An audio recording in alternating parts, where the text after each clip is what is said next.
எபிரேயர் 11:1-6 விசுவாசமானது நம்பப்படுகிறவர்களின் உறுதியும் காணப்படாதவர்களின் நிச்சயமாயிருக்கிறது.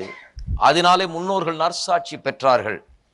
விசுவாசத்தினாலே நம் உலகங்கள் தேவனுடைய வார்த்தையினால் உண்டாக்கப்பட்டது என்றும் இவ்விதமாய் காணப்படுகிறவைகள் தோன்றப்படுகிறவைகளால் உண்டாகவில்லை என்றும் அறிந்திருக்கிறோம். விசுவாசத்தினாலே ஆபேல் காயினுடைய பலியிலும் மேன்மையான பலியை தேவனுக்கு செலுத்தினான். அதனாலே அவன் நீதிமான் என்று சாட்சி பெற்றான். அவனுடைய காணிக்கைகளை குறித்து தேவனே சாட்சி கொடுத்தார். அவன் மரித்தும் இன்னும் பேசுகிறான். விசுவாசத்தினாலே ஏனோக்கு மரணத்தை காணாதபடி எடுத்துக்கொள்ளப்பட்டான். தேவன் அவனை எடுத்துக்கொண்டபடினாலே அவன் காணப்படாமற் போனான். அவன் தேவனுக்கு பிரியமானவன் என்று அவன் எடுத்துக்கொள்ளப்படுவதற்கு முன்னுமே சாட்சி பெற்றான். விசுவாசம் இல்லாமல் தேவனுக்கு பிரியமாயிருப்பது கூடாத காரியம். ஏனென்றால் தேவனிடத்தில் சேருகிறவன் அவர் உண்டென்றும் அவர் தம்மை தேடுகிறவர்களுக்கு பலன் அளிக்கிறவர் என்றும் விசுவாசிக்க வேண்டும். விசுவாசத்தை நாம் புரிந்து கொள்ளும்படியாக, விசுவாசம் எப்படி கிரியை செய்கிறது என்பதை புரிந்து கொள்வதற்காக விசுவாசத்திற்கு 4 கட்டங்கள் அல்லது 4 படிகள் உண்டு என்று சொன்னேன். விசுவாசம் ஒரு மனுஷனுடைய வாழ்க்கையில கிரியை செய்யும் போது அவன் இன்றைக்கு இருக்கிற நிலையிலிருந்து மாறி எப்படி இருக்க வேண்டுமோ அப்படி மாறும்படியாக விசுவாசம் அவனிலே கிரியை செய்யும் போது 4 கட்டங்களை கடந்து செல்லுகிறது என்பதை குறித்தே சொன்னேன். எல்லாரும் சொல்லுவோம் தரிசனம், புதிய தரிசனம். இப்ப வாழ்க்கை குறித்து ஒரு புதிய தரிசனம். 2வது வார்த்தை, புதிய உலகங்களை உண்டாக்குகிற வார்த்தை. 3வது உறுதியும் நிச்சயம் அல்லது விசுவாசம். 4வது செயல்பாடு. ஆல்ரைட், இன்றைக்கு தொடர்ந்து நாம் சில காரியங்களை பார்ப்போம். எப்படி இந்த புதிய தரிசனம் உண்டாகிறது, எப்படி விசுவாசம் உள்ளத்தில் ஆரம்பிக்கிறது என்பதை குறித்து நாம் பார்க்க வேண்டும். விசுவாசம் என்கிறது பாருங்க, ஒரு பெரிய வித்தியாசத்தை மனுஷனுக்குள்ள உண்டாக்குகிறது. நீங்க ஒருவேளை பலவிதமான நிலையில் இங்க வந்திருக்கலாம். முற்றிலும் தோல்வியுற்றவர்களாய், நஷ்டப்பட்டவர்களாய், கஷ்டப்பட்டவர்களாய், இந்த உலகத்துல என்னென்ன துன்பங்கள்லாம் அனுபவிக்க முடியுமோ அவ்வளோத்தையும் அனுபவிச்சு இங்க ஒருவேளை நம்பிக்கை ஊட்டுகிற இந்த பிரசங்கங்களை கேட்கும்படியாய் வந்திருக்கலாம். அதுதான் இந்த பிரசங்கத்தினுடைய சாராம்சமே, நம்பிக்கை ஊட்டுகிற பிரசங்கம். இந்த பிரசங்கம் என்ன பண்ணுது? இப்போ ஒருவேளை அப்படி இருக்கலாம், ஆனால் நீ எப்பவுமே அப்படி இருக்க வேண்டியதில்லை என்கிற உணர்வை ஏற்படுத்துகிறது.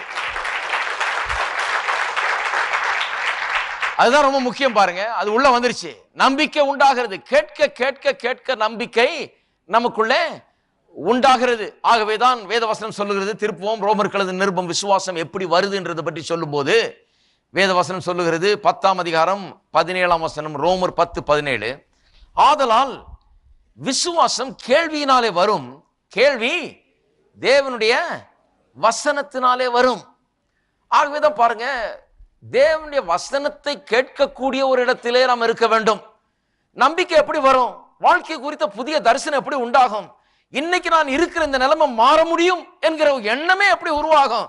எங்கேயாவது போய் உட்கார்ந்துக்கிட்டு ஏதோ ஒரு 3 பாயிண்டையும் ஒரு கதையும் கேட்டா வராது. ஏதோ ஒரு மாரல் சர்மனை கேட்டா வராது. ஏதோ ஒரு சாதாரண பிரசங்கத்தை கேட்டா வராது.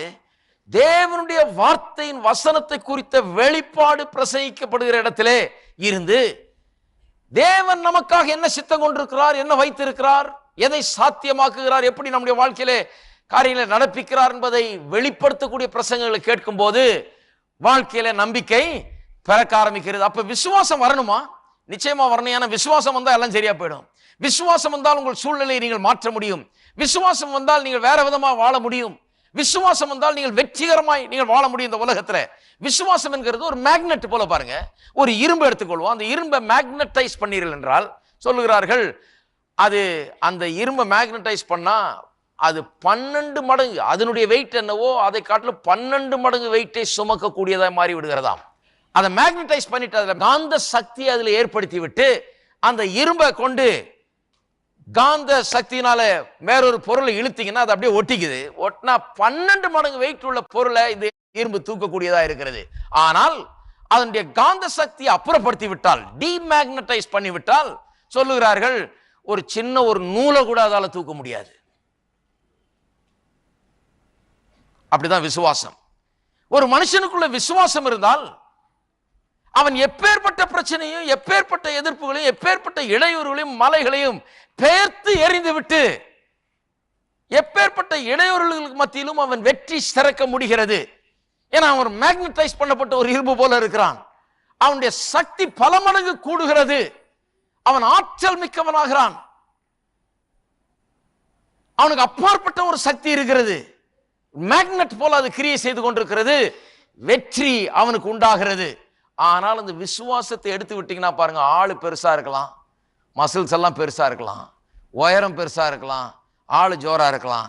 ஆனா ஒரு நூலை கூட தூக்க முடியாத இரும்பை போல பிரயோஜனமற்றவனாக, தைரியம் இல்லாதவனாக, வாழ்க்கையின் பிரச்சனைகளை மேற்கொள்ள முடியாதவனாக அவன் ஆகிவிடுகிறான். இருக்கீங்களா? கொஞ்சம் யோசித்து பார்க்க வேண்டும். அப்ப விசுவாசம் வாழ்க்கைக்கு எவ்வளவு முக்கியம் என்று பாருங்க. அதனால்தான் வேதம் சொல்லுகிறது, விசுவாசம் இல்லாமல் ஒரு தேவனுக்கு பிரியமாயிருப்பது கூடாத காரியம். தேவன் இப்படி மேக்னெட் போல இயங்குகிறவர்களை தான் அவர் பிரியப்படுகிறார். அவர்கள் விசுவாசத்தினால் நிறைந்திருக்க வேண்டும், பிரச்சனைகளை மேற்கொள்கிறவர்களாக இருக்க வேண்டும் என்பது தேவனுடைய விருப்பமாக இருக்கிறது. அப்ப இன்றைக்கு 2 விதமான ஜனங்கள் இருக்கிறார்கள். ஒரு விதமான ஜனங்கள் என்ன? விசுவாசத்தால் நீதிமான் பிழைப்பான் என்று எழுதியிருக்கிறதே, அப்படிப்பட்ட மேக்னடைஸ் பண்ணப்பட்ட ஜனங்கள். ஆள் பார்த்தா சாதாரணமா இருப்பாங்க.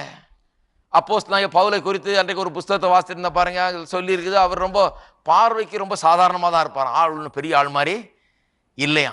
எனக்கு பிடிச்ச ஒரு போதகர் ஒருத்தர், அவருடைய புஸ்தகங்கள், அவருடைய டேப்பெல்லாம் நிறைய கேட்டிருக்கேன் நான். அவருடைய பிரசங்களை கேட்கும்போது அவரை பற்றி எனக்குள்ள கற்பனை எப்படின்னா பிரமாதமாக இருந்திருப்பார் போல இருக்கு. அவர் 1940, 50, 60 அந்த ஆண்டுகளில் பிரசங்கம் பண்ணவர். அன்றைக்குள்ள டேப்புகள்லாம் வாங்கி கேட்கும்போது ஆச்சரியமா இருக்குன்னு, இவ்வளோ ஜோராக பிரசங்கம் பண்ணுறாரு, இவ்வளோ நல்ல ஆள் பிரமாதமாக இருப்பார் போல இருக்கு. அவர் பெரிய படிப்பாளி, அறிவாளி எல்லாம், ஆனால் பெரிய தேவனுடைய வெளிப்பாடை பெற்ற ஒரு மனுஷன். பிரசங்கத்தை கேட்கும்போது ஆள் பெரிய ஆளாக இருப்பார் போல இருக்குன்னு நினைச்சேன். ஆனால் அவருடைய ஃபோட்டோவை பார்த்தேன், ஆள் பார்த்தா சாதாரணமாக சின்னவராக தான் இருக்கிறாரு, முடி கூட இல்லை தலையில பாருங்க.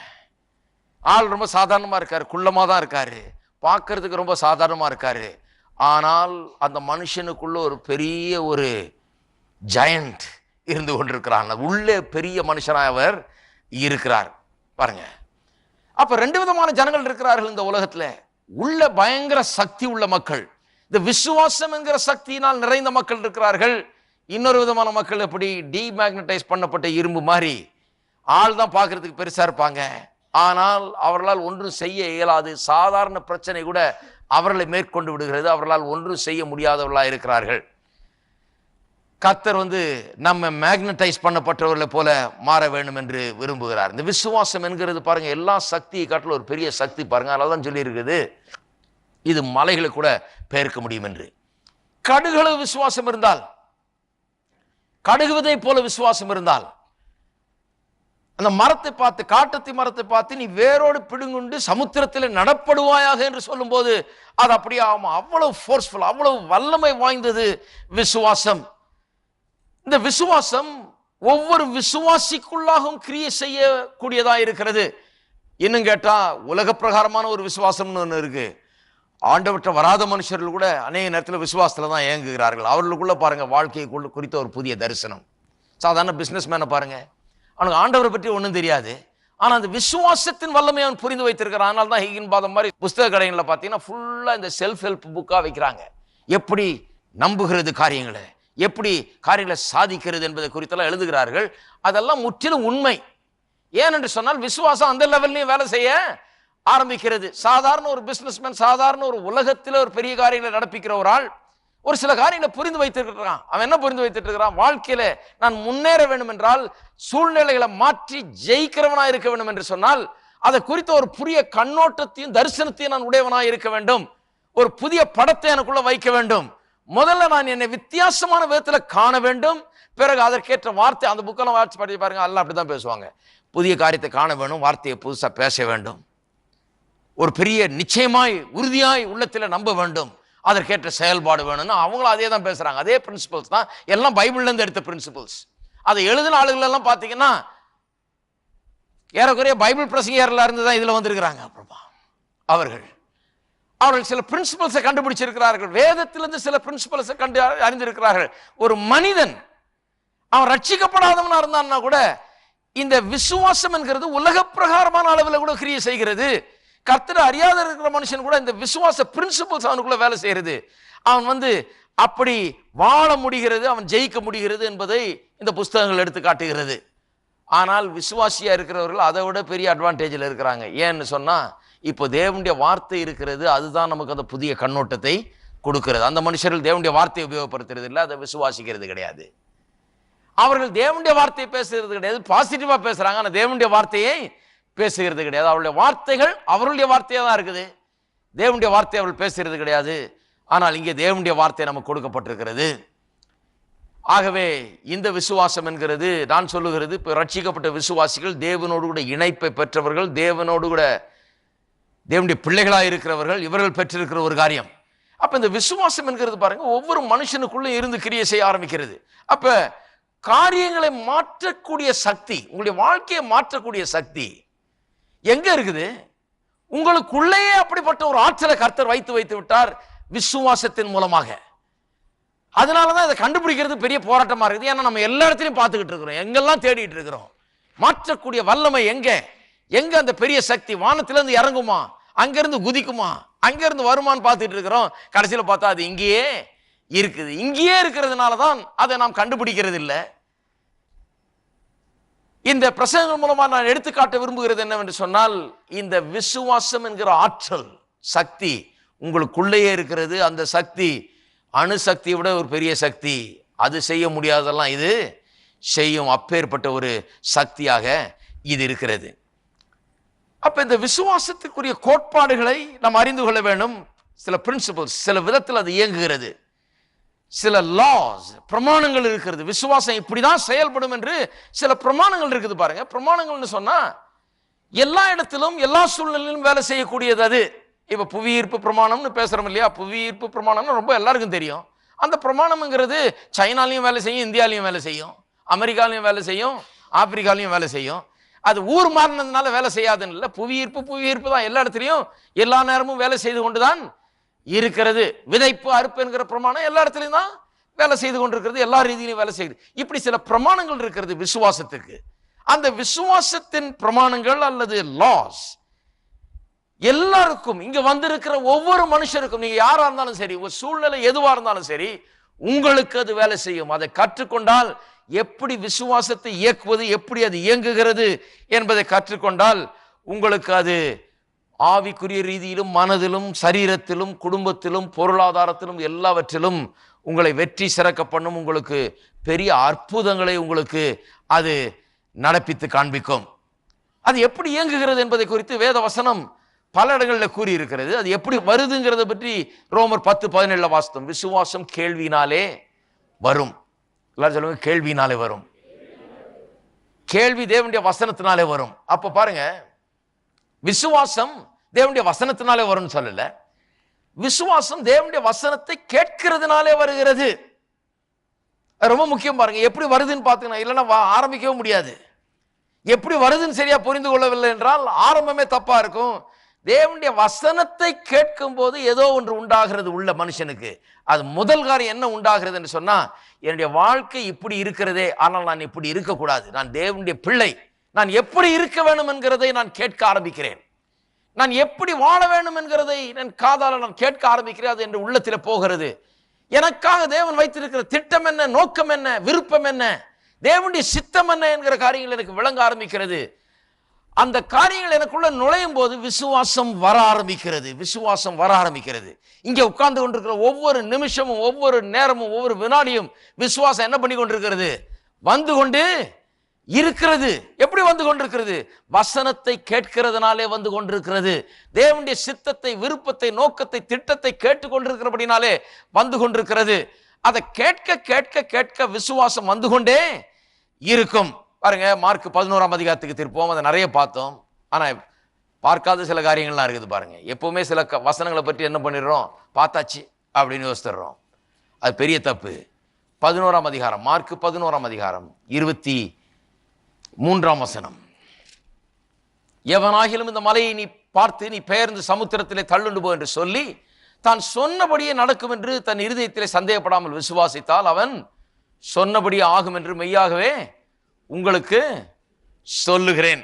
ஆதலால் நீங்கள் ஜெபம் பண்ணும் போது எவைகளை கேட்டுக்கொள்வீர்களோ அவைகளை பெற்றுக்கொள்வோம் என்று விசுவாசியுங்கள். அப்ப விசுவாசம் எப்படி இயங்குகிறதா? விசுவாசம் ஏதோ ஒன்றை நாம் பெற்றுக்கொள்வோம் என்கிறதை விசுவாசிக்கிறதுனால தான் இயங்குகிறது. ஒன்றை பெற்றுக்கொள்வோம் என்கிற விருப்பம், பெற்றுக்கொள்ள வேண்டும் என்கிற விருப்பம், நம்முடைய வாழ்க்கை இந்த விதத்தில் மாற வேண்டும் என்கிற விருப்பமே நமக்கு உண்டாகவில்லை என்றால் விசுவாசமே வேலை செய்ய முடியாது. நான் சொன்னேன்லவா, இந்த விஷன் ரொம்ப முக்கியம் பாருங்க. ஏனென்றால் நீங்க செங்கல், சிமெண்ட், இரும்பு எல்லாத்தையும் வாங்கி ஏராளமா போட்டு வச்சிருக்கலாம். ஆனால் ஒரு ப்ளூ பிரிண்ட் வேணும், ஒரு வரைபடம் வேண்டும், எப்படி கட்ட போறோம், என்ன கட்ட போறோம்ன்ற ஒரு திட்டம் வேணும். திட்டம் இருந்தால் தான் அந்த திட்டத்தின்படி எடுத்து செங்கலை வைக்கலாம். இருக்கீங்களா? திட்டம் இல்லாமல் இந்த செங்கல் எடுத்து உபயோகப்படுத்த முடியாது. சிமெண்ட் எவ்வளவு இருந்தாலும் யூஸ் பண்ண முடியாது. இரும்பு எவ்வளவு இருந்தும் பிரயோஜனம் கிடையாது. ஆகவே விசுவாசம் எப்படி இயங்குகிறதாம்? ஏதோ ஒன்றை பெற்றுக்கொள்ள வேண்டும் என்கிறதை நாம் விசுவாசிக்க வேண்டும். பெற்றுக்கொள்வோம் என்பதை விசுவாசிக்க வேண்டும். ஏதோ ஒன்றை அடைய வேண்டும் என்கிற விருப்பமும் விசுவாசம் நமக்குள்ள போல உண்டாக வேண்டும். இன்றைக்கு இங்க ஆலயத்துக்கு வருகிறவர்களுக்கு சொல்லுகிறேன், இங்க வந்து கேட்டு கேட்டு கேட்டு நான் இப்படி இருக்க வேண்டும் என்கிற சில மாற்றங்களை நீங்கள் விரும்பாவிட்டால் நீங்க என்ன கேட்குறீங்கன்னு எனக்கு தெரியல. மாற்றங்கள் உண்டாக வேண்டும். நான் இப்படி இருக்கக்கூடாது, அப்படி இருக்க வேண்டும். நான் தோல்வியில பாவத்தில் வாழக்கூடாது, நான் இப்படி வெற்றிகரமாக வாழ வேண்டும்.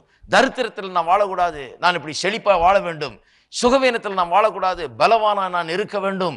இப்படி பெற்றுக்கொள்ள வேண்டும் என்று நீங்கள் விரும்புகிற காரியங்கள் அங்கே உண்டாக வேண்டும். ஏனால் எதை பெற்றுக்கொள்கிறோம் என்று விரும்புகிறீர்களோ அவைகளைத்தான் நீங்கள் ஜெபிக்க போகிறீங்க, அவைகளை தான் விசுவாசிக்க போறீங்க. எவைகளை விசுவாசிக்கிறீர்களோ அவைகளை தான் பெற்றுக்கொள்ள போகிறீர்கள். எதை நீங்கள் விசுவாசிக்கிறீங்கன்ற ரொம்ப முக்கியம் பாருங்க. சுகத்தை விசுவாசிக்கிறீர்களா, செழிப்பை விசுவாசிக்கிறீர்களா, முன்னேற்றத்தை விசுவாசிக்கிறீர்களா, ஜெயத்தை விசுவாசிக்கிறீர்களா, நன்மையை விசுவாசிக்கிறீர்களா? எதை விசுவாசிக்கிறீர்களோ, எவைகளை பெற்றுக்கொள்வோம் என்று விசுவாசிக்கிறீர்களோ அவைகளை தான் பெற்றுக்கொள்ள முடியும். அவைகளை பெற்றுக்கொள்வீர்கள். எவைகளை கேட்டுக்கொள்வீர்களோ அவைகளை, அதை பெற்றுக்கொள்வோம் என்று விசுவாசிக்கிறீங்க, அதனால தான் அதை பெற்றுக்கொள்வீர்கள். இப்ப பாருங்க, சிலர் விசுவாசிக்கிறதே ராங். அவங்க என்ன விசுவாசிக்கிறாங்க? என்னமோ கடவுளுடைய சித்தம், எவ்வளவு நாள் இருக்க போறோமோ, இன்னும் ஒருவேளை அது 3 மாசமா இருக்கலாம், 6 மாசமா இருக்கலாம். இதை போய் ஊரெல்லாம் சொல்லிட்டு வருது, இது 6 மாசமா இருக்கலாம், 1 வருஷமா இருக்கலாம், எப்படியோ தெரியலங்க, இருக்குது, நோயெல்லாம் இருக்குது, அதனால எவ்வளவு நாள் தாங்குன்னு தெரியாது. அப்ப எதை விசுவாசிக்கிறீங்க? இது 6 மாசம் தாங்குங்கிறத விசுவாசிக்கிறீங்க. எவைகளை விரும்பி பாருங்க. ஜெபம் என்கிறது, நான் சொல்றேன் கேளுங்க, அதான் ஜெபத்தை பற்றி ரொம்ப டீட்டெயிலா போகுது. ஜெபம் என்கிறது அன்பின் பிதாவே இயேசுவின் நாமத்தில் தான் வருகிறேன், இதெல்லாம் கேட்டுக்கொள்கிறேன்ற மட்டும் ஜெபம் இல்லை. நீங்க அன்றாட என்ன பேசுறீங்களோ அதெல்லாம் உங்களுடைய விருப்பமாக இருக்கிறது. விருப்பம்தான் ஜெபம். நீங்க பேசுறதெல்லாம் நீங்க கேட்டுக்கொண்டிருக்கிறீர்கள், கேட்டுக்கொள்றதெல்லாம் நீங்கள் பெற்றுக்கொள்ள போகிறீர்கள். பாருங்க, விசுவாசம்னா என்ன, ஜெபம்னா என்ன, இதெல்லாம் புரிந்து கொள்ள வேண்டும். ஏனென்று சொன்னால் நாம் எதை விசுவாசிக்கிறோம் என்கிறது ரொம்ப முக்கியம். தவறான காரியங்களை விசுவாசித்தால், தப்பான காரியங்களை விசுவாசித்தால், அதை ஏற்றுக்கொண்டால், பற்றி கொண்டால், நம்முடைய வாழ்க்கைக்கு அதை எடுத்துக்கொண்டால் என்ன ஆகிறது? அந்த தப்பான காரியங்களை அடைந்து விடுகிறோம். அப்புறம் என்ன பண்றோம்? எப்படி இப்படி ஆச்சுன்னு தெரியல பிரதர்ன்றோம். எப்படி இப்படி ஆச்சுன்னா, எதை விசுவாசித்தீங்க, எதை நம்பினீங்க, எதை பிடித்து கொண்டிருந்தீர்கள், எதை பற்றி கொண்டிருந்தீர்கள், எதை அரவணைத்துக் கொண்டீர்கள்? நான் சொல்லியிருக்கேன் இல்லையா, நிறைய பேர் தரித்திரத்தை பிடிச்சிக்கிட்டாங்க. அந்த பிடிச்ச தரித்திரம் இப்ப இவங்கள பிடிச்சிருச்சு, தரித்திரம் பிடிச்சிருச்சுன்றாங்க இல்லையா. அதுதான் அது. தரித்திரம் இவங்கள பிடிக்கல, இவங்க தான் தரித்திரத்தை முதல்ல பிடிச்சாங்க. இப்ப அந்த தரித்திரம் இவங்கள விட மாட்டேங்குது, சொல்றாங்க தரித்திரம் பிடிச்சிருச்சுன்னு. எப்படி பிடிச்சாங்க? தரித்திரத்தை எப்படி பிடிக்கிறது சொல்லுங்க பாருங்க. தரித்திரம் எப்படி பிடிக்குது? ஒரு ஆளை எப்படி பிடிக்கிறாங்க? தரித்திரத்தை எப்படி பிடிக்கிறாங்கன்னா வார்த்தைகள்னால பிடிக்கிறார்கள். ஏன்? தேவனுடைய வார்த்தையினால் தேவன் உண்டாக்கினார் உலகத்தை. மனுஷன் எப்படி தன்னுடைய உலகத்தை உண்டாக்குகிறான்? நான் சொல்லுகிறேன், தன்னுடைய தரித்திர உலகத்தை அவன் தன்னுடைய தரித்திர வார்த்தைகளால் உருவாக்குகிறான். தரித்திரமான வாழ்க்கையை உண்டாக்குகிறான். தோல்வியை வியாபாரத்தில் அவன் எப்படி உண்டாக்குகிறான்? அப்படிப்பட்ட வார்த்தைகளினால் அவன் உண்டாக்குகிறான். வெற்றி எப்படி உண்டாக்குகிறான்? அப்படிப்பட்ட வார்த்தைகளினால தான் அதை உண்டாக்குறான். மனுஷனை கர்த்தர் அப்படி சிருஷ்டித்து வச்சுட்டார் பாருங்க. அவன் எதை தரிசனமாக கொண்டிருக்கான, எதை அடைய வேண்டும் என்று விரும்புகிறான்றது ரொம்ப முக்கியம். எதை விசுவாசிக்கிறான்றது ரொம்ப முக்கியம். எப்படி இருக்க வேண்டும் என்கிற கண்ணோட்டம் சரியா இருக்க வேண்டும். ஏனென்றால் அவனுடைய வார்த்தையெல்லாம் அந்த டைரக்ஷனை நோக்கி தான் போக போகுது. என்ன தரிசனம் இருக்குதோ அதை பற்றி தான் பேச போகிறான். பாருங்க, ஒரு மனுஷன் ஒரு வீடு கட்டுறான்னு வச்சுங்க, அவன் என்ன பண்றான்? அந்த வீடை பற்றியே தான் பேசிட்டு இருக்கிறான். கட்டுறங்க, 2000 ஸ்கொயர் ஃபீட்ல கட்டிட்டு இருக்கிறாங்க, 3 பெட்ரூமு, 2 பாத்ரூம் ஆக்கும், ஹால் இந்த நீளத்துக்கு இருக்காக்கும். இது எப்படி? நான் சொன்னேன், இன்னும் கேட்ட போய் அங்கேயே படுத்துக்குவான் போல இருக்கு. இப்போ பேச்சிலேயே அதை பண்ண வேணும் என்று தீர்மானித்து விட்டான். உள்ள தரிசனம் வந்துருச்சு, கண்ணோட்டம் வந்துருச்சு. உள்ள அந்த படம் அப்படியே இருக்கிறபடினாலே அதை பற்றி தான் அவன் பேச ஆரம்பிக்கிறான், அதற்காக செயல்பட ஆரம்பிக்கிறான். அதனாலதான் இந்த தரிசனம் ரொம்ப முக்கியம். என்னத்தை நாம் தரிசனமாய் கொண்டிருக்கிறோமோ, எதை அடைய வேண்டும் என்று விரும்புகிறோமோ, நாம் எப்படி இருக்க வேண்டும் என்று விரும்புகிறோமோ அப்படிதான் நம்ம பேச்சும் போகும். அந்த காரியத்தில் தான் நமக்கு உறுதி ஏற்படும். அந்த காரியத்தை குறித்து தான் நாம் செயல்படுவோம். அந்த டைரக்ஷன்ல தான் செயலும் இருக்கும். இருக்கீங்களா? எதை விரும்புகிறோமோ, எதை தரிசனமாக கொண்டிருக்கிறோமோ அதுக்கேற்ற பொழுதுதான் வார்த்தை தானா அதுக்கேற்ற மாதிரி தான் வரும். வீடு கட்டணும்னு தீர்மானிச்சுட்டா வீடை பற்றியே தான் பேசிக்கிட்டு இருப்போம். அதற்கேற்ற ஒரு உறுதி நிச்சயம் தான் உள்ளத்துல உண்டாகும். அதற்கேற்ற செயல்பாடு தான் உண்டாகும். ஆகவே தான் எதை விசுவாசிக்கிறோன்றது முக்கியம். ஏனென்றால் விசுவாசம் எதை வச்சு செயல்படுகிறது? நாம் எதை எதிர்நோக்கி இருக்கிறோம், எதை பெற்றுக்கொள்வோம் என்று நம்புகிறோம், என்ன மாதிரி நம்முடைய வாழ்க்கை இருக்க வேண்டும் என்று நம்முடைய கண்ணோட்டம் இருக்கிறது என்பதை சார்ந்துதான் விசுவாசம் இருக்கிறது. அது சரியில்லைன்னா பாட்டமே தப்புன்னு அர்த்தம், அடிப்படையே தப்பாகிடுகிறது. தப்பான காரியத்தை விசுவாசித்தால் நம்முடைய பேச்சும் தப்பான விதத்துல போகுது, அப்புறம் நம்முடைய உறுதி நிச்சயம் தப்பான விதத்துல வருது, அப்புறம் நம்முடைய செயல்பாடும் அந்த விதத்துல தான் இருக்கிறது. ஒரு உதாரணத்தை சொல்ற பாருங்க. ஒரு ஆளு செழிப்பெல்லாம் நல்லது இல்லை, செழிப்பெல்லாம் தீமையாக்கும், பணம் எல்லா தீமைக்கும் வேறா இருக்கிறது. பணம் ஆசை தான் எல்லா தீமைக்கும் வேறா இருக்குன்னு பைபிள் சொல்லியிருக்குது. ஆனால் சில கிறிஸ்தவங்க என்ன சொல்றாங்க, பணம் எல்லா தீமைக்கும், இவங்க பைபிளோட பெரிய பரிசுத்தவான்கள். பணம் ஆசை தான் தீமைக்கு வேறா இருக்குன்னு பைபிள் சொல்லியிருக்கு. ஆனால் இவங்க தான் பணமே வேணாம். ஏன் அந்த பிரச்சனை? பணம் வந்து தான் கெடுக்குது, பணம் நம்மளை பின்மாற்றத்தில் கொண்டு போவதாக்கும், பணம் நம்மளை கெடுத்துருமாக்கும், பணம் வந்துட்டா நம்ம கத்தரை பின்பற்றோம், இப்படியெல்லாம் தீர்மானத்துக்கு வந்துடுறாங்க. இந்த தீர்மானம் அவருடைய நோக்கமாயிடுகிறது பாருங்க. இதுதான் தரிசனம். பணம் நமக்கு கெடுதி, நமக்கு வேண்டாம்னு. அப்படி வந்த உடனே அவங்க பேச்செல்லாம் அந்த டைரக்ஷன்ல தான் இருக்கும். வேணாம் பிரதர், நமக்கு எதுக்கு பிரதர் அதெல்லாம், நாம மோட்சம் போகணும் பிரதர், நமக்கு இதுக்கு மேல ஒன்னும் வேணாம் பிரதர், கர்த்தருக்கு பிரியமான ஒரு வாழ்க்கை வாழ்ந்து மோட்சம் போய் சேர்ந்தா, அப்படியே கேட்டீங்கன்னா அப்படியே உருகிடுவீங்க நீங்க, விஷயம் தெரியாத ஆளா இருந்தா. இங்க வந்தா விஷயம் தெரியணும் பாருங்க. நான் அதெல்லாம் உருகிறது கிடையாது. அதை கேட்கும் போதே எனக்குள்ள ஒரு எதிர்ப்பு உண்டாகிறது. சே, என்ன எப்படின்னு விசுவாசிக்கிறான ஒரு ஆள், ஏன்னா அவன் எப்படி போக போறான்றது உடனே எனக்கு தெரியும். ஏன்னா வாழ்க்கையின் தரிசனம் இதாயிடுச்சு. இதுதான் கண்ணோட்டம். இதைத்தான் அடைய வேணும் என்று அவன் தீர்மானித்தான். எதை அடைய வேணும்? குறைச்சலோடு வாழ்கிறது தான் பெட்டரு, குறைவோடு இருக்கிறது தான் பெட்டரு, தொட்டுக்க வலிச்சுக்கிட்டு இருக்கிறது தான் பெட்டரு, இப்படி இருக்கிறது தான் பெட்டர் என்று உள்ளத்துல செட் ஆயிடுச்சு. இப்போ வார்த்தையெல்லாம் அந்த டைரக்ஷன்ல தான் வராங்க, தான் அப்படி பேசிட்டு இருக்கான். நமக்கு என்னத்துக்கு பிரதர் அதெல்லாம், வேணாம் பிரதர், போதும் பிரதர். அண்ட ஒரு குடிசையும் உன்ன அற வைத்து கஞ்சியும் இருந்தால், விசுவாசிங்க சொல்றாங்க, உன்ன அற வைத்து கஞ்சியும் அன்றதுக்கு ஒரு குடிசையும் இருந்தா போதும். அப்புறம் பாத்தீங்கன்னா எல்லாம் அதுல தான் இருப்பாங்க பாருங்க, எல்லாம் அதுல தான் இருப்பாங்க. ஏன்னு சொன்னா அதுதான் விசுவாசித்துக்கிட்டு இருக்கிறாங்க. விசுவாசிக்கிற டைரக்ஷன்லேயே பேச்சு, பேச்சின் டைரக்ஷன்லேயே உறுதி உண்டாயிடுது. அப்ப என்ன, நமக்கு மோட்சத்துல பெரிய பங்களா உண்டாயிருக்குது ஆக்கும், ஆனா இங்க நிச்சயமா உண்டாகவே உண்டாகாதுன்ற நிச்சயம் உண்டாயிருது. இப்படிதான் உண்டாகுது பாருங்க. அப்புறம் அதுக்கேற்ற செயல்பாடு தான். அப்ப வியாபாரம் பண்ணும்போது கூட, தொழில் பண்ணும்போது கூட, ரொம்ப லாபம்லாம் வேணாம் பிரதர், நான் 3 மணிக்கே மூடிடுறது. ஏன்னா ரொம்ப சம்பாரிச்சு நம்ம என்ன பண்ண போறோம், நம்ம நோக்கம் தான் சம்பாதிக்க வேணாம்ங்கிறது நோக்கமாச்சே, அதனால மூடிட்டு இழுத்து மூடிட்டு வந்துருவோம். ஏன்னா வேண்டாம். அப்ப வேண்டாம் வேண்டாம்ங்கிறது கடைசியில வேண்டாம்னு தான் போயிடும் பாருங்க. நோக்கம் ஆரோக்கியமானதா இருக்க வேண்டும். தரிசனம் ரொம்ப முக்கியம் பாருங்க. ஏனென்றால் விசுவாசம் எப்படி வேலை செய்கிறது, அது இப்படிதான் வேலை செய்யுது. நீங்கள் ஜெபம் பண்ணும்போது எவைகளை கேட்டுக்கொள்வீர்களோ அவைகளை பெற்றுக்கொள்வோம் என்று விசுவாசிங்கள். ஏதோ ஒன்றை பெற்றுக்கொள்வோம் என்று நீங்கள் நம்ப ஆரம்பிக்கிறீங்க, ஏதோ ஒன்றை அடைய வேண்டும் என்பது உங்களுடைய நோக்கமா இருக்கிறது. அந்த நோக்கம் ரொம்ப அடிப்படையில முக்கியம் பாருங்க. இன்றைக்கு உங்களுடைய நோக்கம் என்னவா இருக்கிறது? உங்களுடைய ஆவிக்குரிய ஜீவியத்தை குறித்து, மனதளவிலே, உங்களுடைய குடும்ப ரீதியிலே, உங்களுடைய கையின் கிரியிலே, உங்களுடைய படிப்பை குறித்து, நீங்கள் செய்கிற காரியங்களை குறித்து உங்களுடைய நோக்கம் என்னவா இருக்கிறது? அது தேவனுடைய வார்த்தையின் அடிப்படையில் இருக்கிறதா? விசுவாசம் தேவனுடைய வாசனத்தை கேட்கிறதுனாலே உண்டாகிறது. அப்ப தேவனுடைய வார்த்தையில் அடிப்படையில் இந்த நோக்கங்கள் இருந்தால் அது சரியாக இருக்கும் பாருங்க.